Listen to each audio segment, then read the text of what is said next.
how to use rubber bands to smooth out your videos.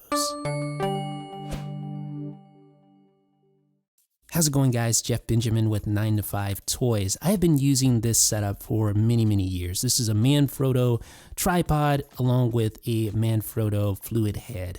And I also use this little ball head here. I'll talk about that in another video as to why I use that. But this tripod setup has been a fundamental cornerstone of my video creation process for many years.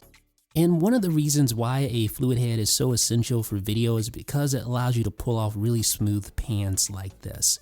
And when you look at it, it actually really does turn out pretty smooth. Watch the result here of that pan.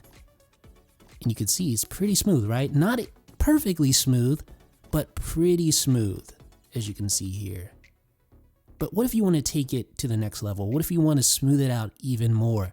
Well, that's where the old handy trusty rubber band comes in. This is a very well-known trick for the most part, I think at least.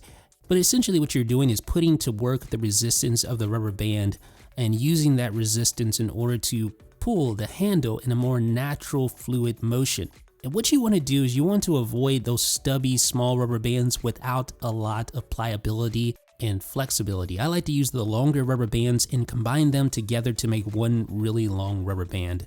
And that longer rubber band is going to have more play in it. It's going to give you additional control that you wouldn't otherwise have with that short stubby rubber band. So all you do is you place the rubber band over the pan handle like this, tie it on, and now you just pull it and you keep your hand stationary so that the resistance pulls the pan handle towards you.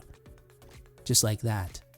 Super simple, super easy. And of course you can adjust your hand to add or remove resistance to speed up or slow down your pans respectively. And here's the result. It is subtle, but it is a very improved and more consistent pan overall. So ladies and gentlemen, let me know what you guys think down below in the comment section. Do you have any tips or tricks to share from your video workflow? Sound off down below in the comments. This is Jeff with 9to5Toys.